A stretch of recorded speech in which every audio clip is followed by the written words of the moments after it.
Dukun palsu hamili wanita yang mendambakan anak, ejek suaminya, anakmu mirip aku.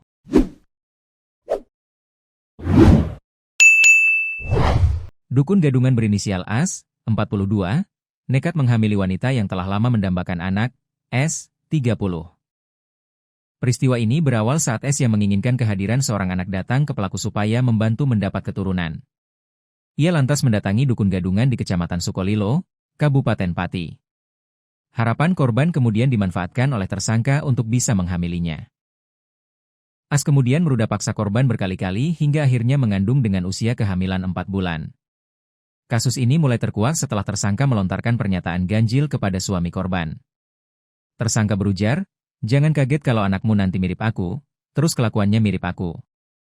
Ucapan tersebut memicu kecurigaan suami korban hingga akhirnya korban berani berterus terang.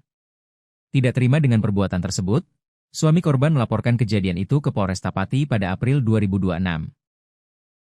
As meminta istrinya sendiri untuk membujuk korban agar mau melakukan ritual hubungan bertiga. Ritualnya dilakukan dengan cara tersangka berhubungan dengan istrinya terlebih dahulu hingga menjelang klimaks baru dilanjutkan ke korban, kata Kasat Reskrim Polresta Pati, Kompol Dika Hadian Widya Wiratama, dikutip dari Tribun Jateng, Selasa, 12 Mei 2026.